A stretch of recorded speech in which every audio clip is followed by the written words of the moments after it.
DNA Video Productions is a full-service video producer with a fleet of drones, 4K, and HD cameras, as well as a crew of video operators. We handle commercial and residential real estate videos, as well as events for promotional purposes. We create book trailers, both live-action and running stills, music videos, and website videos. We also film series shorts for online distribution and are currently involved in filming a political parody.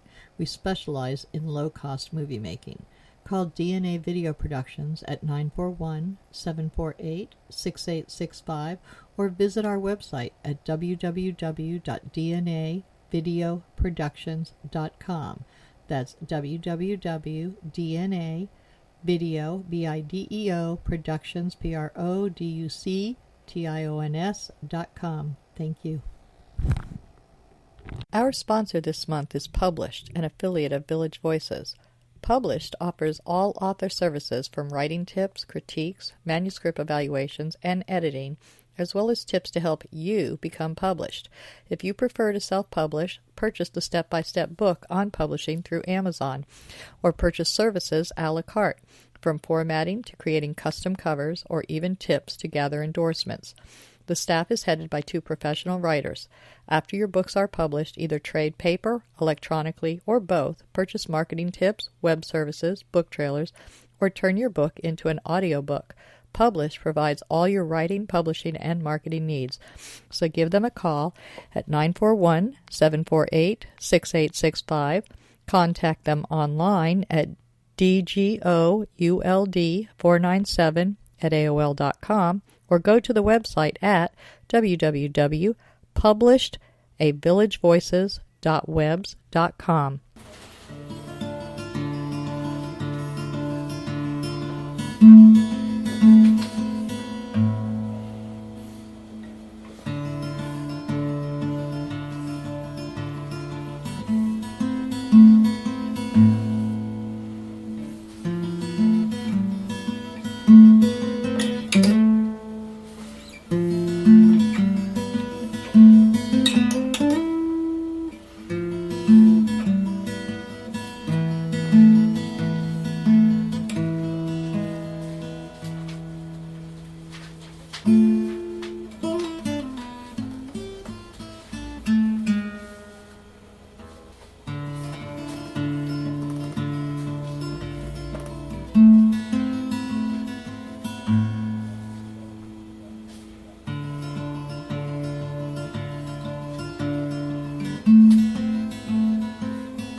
Welcome to Culture Close. The intro you just heard was by Al Musitano. Please excuse my crackiness today. I have a little bit of a hoarse throat, but I'm fine. And today we're going to be talking to Luke Sokolowitz. Sokolowitz. Yep. Okay. I wasn't sure the last name. Okay, so it's Sokolowitz. Mm-hmm. And you are a copywriter, and you have just recently entered the screenwriting aspect of writing as well, correct? Yes. So let's hear about how you found your path to your passion. How old were you when you first knew that you really loved writing? Man, I think it was, as early as the 4th grade. I remember it was some kind of English class that I was taking, and it was, the one exercise was, okay, we're going to give you a list of topics, and you could just write about whichever one you want. And I remember just always getting excited. Like, there was always a topic that that I could pick from, and then I just got to writing, and that was my first like love into it, So that's kind of how it started. 4th grade, I guess. 4th grade, you started. Yeah. Now, are any of your relatives writers in any way, shape, or form? No, and that's the strangest thing, because like my dad's very creative, but when it comes to welding, because he's a machinist. We all have our arts. Yeah, exactly. I don't know if it really, as far as from a writing standpoint, if it came from my mom or my dad, but the only person that I can track back to someone being a true writer was my grandfather on my dad's side, who's just loved to write long letters. But other than that, I'm like, I don't know where my writing roots came from. Sometimes it's just there. It Yeah. just happens. And I'd like the way that for you, it's not because you loved reading.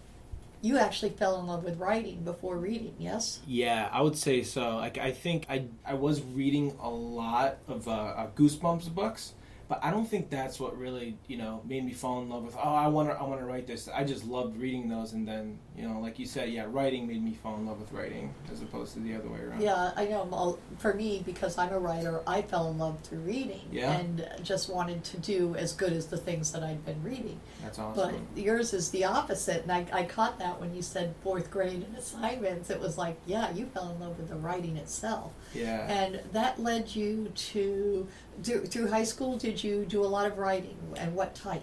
Yeah, so I was in high school newspaper staff, so I knew I wanted to kind of continue, doing some kind of structured writing. So I would do like columns there, and actually do news stories, but it was always the columns, the ones where you could like really express your voice. Yeah, the features, and be able to express my voice in comedy, and that's when I kind of started to really get interested in writing stories versus reporting. Yeah, reporting is no story arc, but when you're doing a humorous thing, the little stories and the essays and stuff, that becomes a different type of writing. Yeah. And so you do high school. Now you're done with high school. What did you major in college? So in college it was mass communications with a focus in advertising. But that's where the big bucks were. Yeah. Still are. Yeah.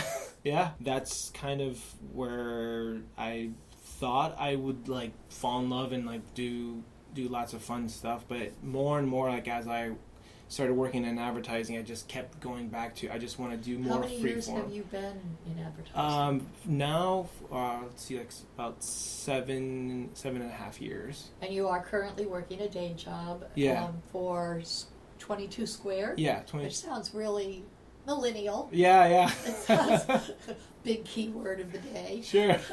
It sounds like a really hip crowd that you're working with. You stay busy. Yeah, and absolutely. you make some decent money. Mm-hmm. And you're doing something you enjoy doing. Yeah, absolutely. Which is kind of a path to your passion, but while you were doing all this, you discovered that you wanted something more personal. Yes, yeah, exactly. I through advertising, like I did get to learn, the value of a great idea. Not settling for that first idea, not settling for the second, third, fourth. I learned to just kill my darlings, as the great Stephen King would say, and I didn't understand that, like what Stephen King was talking about, until I went into advertising, because our creative directors were just brutal. So, they would like, I would literally bring like 50 ideas, all of them were killed. Then I would have to start over, bring 50 more, they were all killed, and then until finally, after getting through that process, you finally come to that great idea. And then now you know why your creative director was pushing you so hard, and that's what it. Because he knew you had it in you. Yeah, and that's what it takes. And so, what is your biggest campaign? Do you have one that you just like really nailed it and you love it? I would say I wouldn't call it so much as a campaign, because there was only just a few video components of it. But I think my favorite one was. I can't believe I'm saying this, but it was for a toilet. Like I never thought I'd be like, my favorite thing I ever done was for a toilet. But it was for a toilet because at the time we were doing ads for American Standard toilets, and then we saw on YouTube like that Matt Damon was doing this fundraiser trying to get people to donate money to like water.org. So in order to do that, he created this video where he said, I am not going to go to the bathroom until everybody has access to clean water. So, and he like did this like fake press conference, and then we're like, we have to do a response video to this. So basically, we crafted this video where it was the CEO of American Standard, and he would be sitting on a toilet, and he would be responding to Matt Damon saying, "Look, Matt Damon, if you want to help save lives, you don't have to not go to the bathroom. You can just use our toilet, because if you buy our toilet and you use it, a portion of our profits goes to help starving kids all over the world and help them with water." That's really a cute. So, one of the best ones I think I've ever seen, and I kept watching it, and I've shown it to everybody else that I run into on YouTube, is the Poo-Pourri one. yes, yeah, those are so good. Her. I mean, how do you make Poo-Pourri famous? But it is the cutest commercial ever, and it's like 2.5 minutes long, so it's not on TV. But I just love it. Poo-Pourri. I'm like, I love that. You gotta see this, and she does it in such a British accent. Yeah. It's so elitist, but it's not. I love her. Yeah. So sometimes you can have fun. All right, so that sounds like a lot of fun. Now, sometime you decided that you wanted to go your own path. You're still doing that as a day job. Sure. But what brought you to the idea that you wanted to be a scriptwriter? So it was about when I was in the ad agency world. I was in it for about three and a half years, and I was working for lots of clients. And I just, I'm a pretty spiritual person, and I do believe that, you should spread, like the gospel and spread the good word. And but I felt like I was kind of doing the opposite with advertising. Like there was times in meetings where I'm like, you were selling out. I kind of feel like I was. I'm using my God-given talent to sell toilets. That you didn't necessarily believe in. Well, you can't not believe in toilets. Right. Yeah, no, I believe in toilets. They are very valuable. They are very valuable. But I guess there was like lots of times where I was like, man, I know I could use my craft for good, and so I wanted to create just great stories with a great message, but at the same time that they're like hilarious. So that's kind of where I started to just screenwrite. You've written, how many screenplays have you written? I've written about like 12 shorts. So that's anywhere from 12 to 20 minutes, and then I just finished pretty much the second draft of my feature. So you've written a whole feature already. Yeah, but I can't technically say that it's done because it's never done. Right, it's never done. That is correct. Yes, wise words. In the can, it's never done. Yeah. All right. So where do you hope to go with the screenwriting? Do you want to be a part of Hollywood, or do you want to do the indie films? That is such a great question. I wish I knew the answer. That if you do Hollywood, you have to live in Hollywood. Well, the more research. Well, screenwriters not so much. Screenwriters not. It really. Once they buy you, you're out of the picture. Yeah. Because that's a really good point. If I wanted to become a TV writer, you're right. Absolutely, I need to be in Hollywood. I need to be in LA. For feature writers, like I know for sure that I want to write features and do them within comedy. So you can pretty much nowadays live anywhere in the United States or even really the world. Of course, it does help to be in LA because you have connections. Yeah, but there are connections in our area now with Orlando. Yeah, I mean, they've got a huge Universal and Disney both have huge studios there that they're working out of. So that's a possibility there. Now, what did you do with your shorts? Have you produced any of them, or are they just screenplays right now? So I produced 2 of them. One of them I just kind of did just out of I went out with a few of my friends and we produced it. It was just a 3-minute short. And then another one I entered into a competition and it won, so it got produced and funded. So right now that's in post-production. That's that's me a 25 to 30-minute film. Wow, so very I'm excited cool. about that. That is cool. Yep. So when did you do that? When did you pick that one? We started that like a little bit, maybe like 6 or 7 months ago. And how long did it take you? You wrote the thing, and then how long did it take you in the pre-planning? This is a 30-minute thing. How much time did it take you to pre-plan it? How much money did you spend making it? You and your friends. How many of you were there? There was initially, it just started with like 4 or 5, but then total with myself, the director, and the rest of the crew, It was pretty skeleton crew. It was like, I would say 7. That's actually pretty big compared Yeah. to our crew. Right. I know the feeling. I shouldn't say that. We have probably 10 people already seriously involved with ours. That's great. Yeah. It's growing every day. So. Yeah. Next. Yeah. You've got that in post-production now. Sure. So how much do you think it cost? And did everybody contribute, or the four main people contribute? It was mainly it was initially supposed to be funded by the Florida Film Network, and then we decided to just fund it on our own because there was some disagreements with the organization, and they wanted to drop our director. So we're like, you know what, that's fine. We're gonna continue this as our own independent project. So we funded it on our own. So it was basically funded by myself and the director. And did they want to insert someone else? They had someone else in mind. Yeah, they wanted to insert somebody else the day before we were going to shoot, after 2.5 months of pre-production. So yeah, we're like, no, thank you. We'll just do this on our own. Right. So. And it was he was a major part of the project. So. Yeah, I mean, it was his vision, for bringing it together. Exactly. I mean, the producer's the only one that can fire the director. Yeah. And they weren't the producer; they were only an investor. Exactly. Yeah. They don't get to do that. Yep.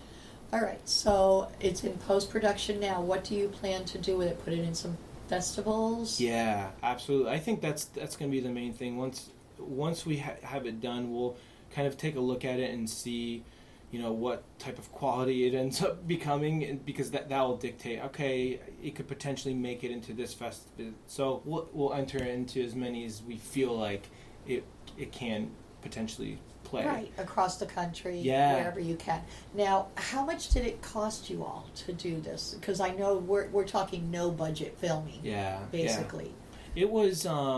You had to. Who bought the equipment, or did somebody already have it? Our director of photography had it, and he volunteered his time to do it. So it was all his equipment. So it was basically rented for free. He had all the lighting. He had everything. He had 100% the equipment. They wanted to get rid of their director. Yeah, it's crazy. Yeah, that's absolutely not a thing you can do. No. And then that's a huge investment. Yeah, it's just it still boggles my mind that happened.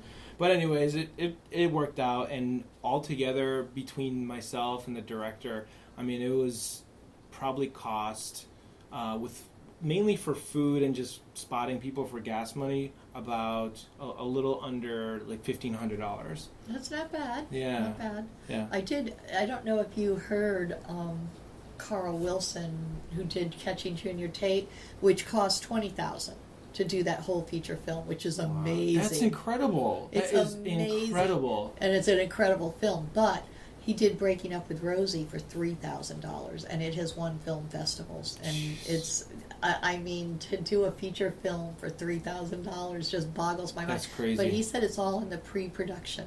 Oh, he said if you do everything in pre-production, beg, borrow, and steal everything you need, and make trade-offs and stuff like that, that's how he did it. And gotcha. He learned a lot from the first one, and he spent more on the second one, and it was almost all on the housing and the food for the crew. Isn't that crazy? That's what it's like. That's they got no money, but they were they weren't paid. They were all volunteers. But they you gotta feed them. Yes, you feed them, and you and they transportation in, because some of them were from out of the area. Yeah. But they were great actors. I mean, he got all quality actors, and that really made a difference. Oh, that's incredible. And he had a great story. It was a lot of fun, and I loved it. I don't know, did you get to see it? I didn't, but you'll get a chance really to. He's gonna show it again at Slick's Garage. Cool. Thank you. I'm gonna check it out. I learned that because we were trying to cop a DVD from it before, and I was like, the kids want to see it. Aww. You want to show it up to everybody? He said that, so that was really cool. So, when you get this, you have others written. Are you planning on producing them as well, or are they just things to break in to warm up? I think all the other shorts that I wrote were more like I didn't just for practice, just to enter into competitions, and then the feature that I'm writing now, it would be amazing if it were produced, but I'm using it more of a way to break into the industry. Okay. So once I finish the feature, I'll probably put it on Blacklist or Inktip, just one of those websites to get some feedback, and then just use that. Gotcha. Now, what type of film is it? I know you said there's humor in it. Is it an inspirational film? Is it something where you're actually promoting a message? I would say it is just like a kind of like a strange, goofy Napoleon Dynamite type of comedy, but like I'm a huge believer, like you were saying, that it should have a great message, and so it does have that as well. So like that to me is the sole purpose of it, and hopefully it'll come through. Well, yes, and I think that's a very important point to make to the audience. When you're talking blockbusters in Hollywood, it really doesn't need a story. It just needs a lot of special effects. And I mean, come on, Mad Max, the new one, is nothing but chase scenes and violence and gore, but it's all visual and is very little dialogue. That's not important because it's just for entertainment. Right. It doesn't really have a message. But when you get into the indie films, it's almost as if they have to have a message, or they're never going to make it anywhere. It's kind of hard to. And I don't mean that it has to be artsy, but it has to be about something, and somebody has to change. It's far more literary. It's similar to bestsellers that are just pablum that you read and you throw away, the beach reads that you read at the beach and it's gone. That's your bestsellers. Or is it something that you have to read 2 or 3 times to really get the message? And yet those are the books that stick with you your whole life. So I think indie films, that's what they supply. They have a message, and it sticks with you for not just an hour or 2 afterwards. You don't go, oh, that was a great movie, there was lots of scenes of mayhem and madness, but you actually think about it and you go, wow, that was really a great movie, I loved it. And you remember people's names, and it really sends a message of some type. It affects it emotionally. It has to affect the audience. Absolutely. And so that's what you're doing. Now, you were also saying that you wanted a chance to use your God-given talent to promote messages. Does this one do that kind of message, or is this just a warm-up and you're hoping to go into those more inspirational films later down the road with a sense of humor? This one, it's a really good question. I think that this one definitely has that underlying, heart of the story, because honestly, to me, if it doesn't have that, there's no point of even writing it. Because especially as an indie filmmaker, I have to fall in love with my story and have a reason, like a burning passion to write it. Otherwise, I'm not going to make it. Then you're copywriting. Then I'm copywriting. Yeah, exactly. Yeah. Then I'm writing. Which isn't a bad thing, but you're not getting paid for it. So hey, exactly. What the heck? Yeah. So it's like, to me, it's like 100% necessary. Maybe one day, if I'm getting paid to screenwrite, and then somebody wants me to do the rewrite for Hangover 12. All right, I'll give it a shot if I got some downtime, but that's not what I'm doing. Or if they offer you 20 or 30,000 to rewrite a book for them, and then you're done with it. It doesn't have to have a message. It just has to be what they want it to be. Yeah, and you're selling out for a couple bucks, but it's okay because that's not really your movie. You're just getting the credit for it. Yeah, I mean, it's. I wish I could say that in the future I'll never sell out. I'll never sell out. But at the end of the day, it's like, if I want to be a full-time screenwriter, I'm gonna do rewrites. You'll have to do what they want. And the truth is, once a director or a company does if they buy your script, you're done. You're history. Yeah. You don't get another word to say about it if they change it completely. Yep. I spoke to an author who sold her story. Yeah. And she went to see the premiere, and when it was all over, she was like, devastated? No, she just didn't see her story in there anywhere. It was like she got credits at the very, very end, but other than that, it was like, that wasn't my story. Mm-mm. But they changed it. And I've seen them do that with even best-selling books. Dean Koontz had a couple books that they filmed, and he had no part of them. He just sold the book rights to the movie rights to the books. And they're totally nothing like the book. They don't have the same message at all. They're just about horror more than anything. And his books are not about horror. They're about the unusual and the paranormal, but not necessarily horror. And these companies just turned them into horrors. So it's okay. He got paid for them. He didn't really care. But Stephen King, on the other hand, makes sure he keeps his finger on everything, and he retains a right to say no in almost every movie he's sold. That's amazing. So, well, he's had power since since Carrie, he's had power. So that makes a difference. If you have power, you can do that, but most of us don't have that kind of power. Right, yeah. And Dean didn't really want to be a script writer, so he just said, sure, make whatever you want with it. Right, as long as you're paying me big bucks, I don't care. Yeah. So that works too. He didn't feel he sold that because he didn't write the script. Somebody else did. He just gave them his book, and they could do steal whatever ideas they wanted out of it.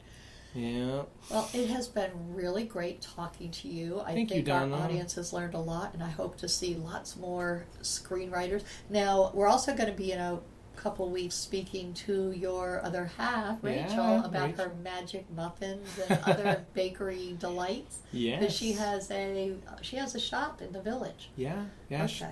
She has a gluten-free bakery called Retro Baked, and so she has lots of gluten-free, vegan treats that are dairy-free, all sorts of. There's nothing in them. They're just magically delicious. Magically delicious.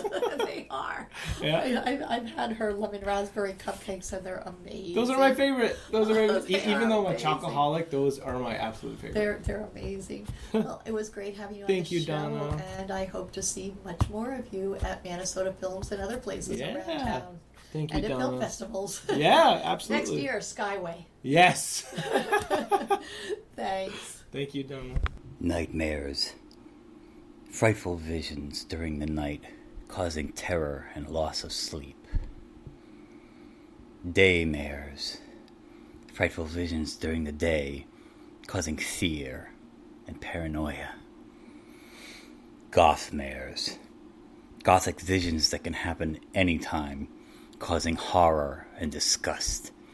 But sometimes they offer answers. Read Gothmares if you dare.